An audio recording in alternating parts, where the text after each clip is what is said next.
Magandang araw bagong Pilipinas. Narito ang Police News Express sa oras na ito.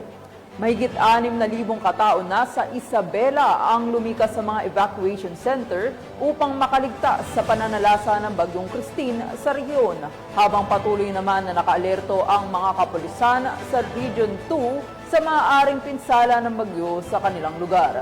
Yan ang balitang hatid ni Patrolwoman Jerilyn Colico.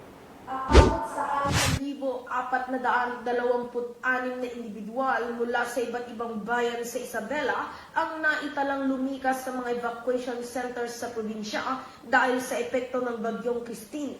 Ayon kay Police Colonel Lee Allen B. Bauding, Provincial Director ng Isabela Police Provincial Office, hanggang sa kasalukuyan mulat at nakaalerto pa rin anyang buong pwersa ng kapulisan sa Isabela para sa pagtugon sa pananalasa ng Bagyong Christine kung saan naglandfall na ito kagabi sa lalawigan ng Isabela. Ibinahagi ng Provincial Director ng naturang bilang ng mga evacuees ay galing sa mga mabababang lugar na madalas mabaha at makapagtala ng pagguho ng lupa.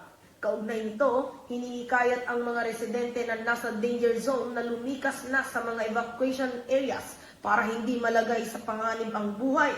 Samantala, layunin ng Isabela Police Provincial Office ang zero casualty ngayong panahon ng bagyo, kaya't minabuti ni Police Colonel Lee Allen B. Bauding na pangunahan ng 24 oras na pagmonitor sa buong probinsya para matiyak ang kaligtasan ng bawat Isabelino.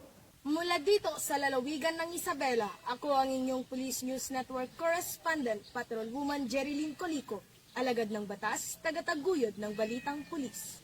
Maraming salamat Patrolwoman Colico.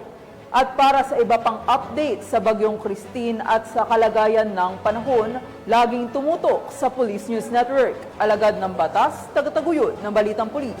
Ako po si Police Lieutenant Precious Lee, nagbabalita para sa Police News Express.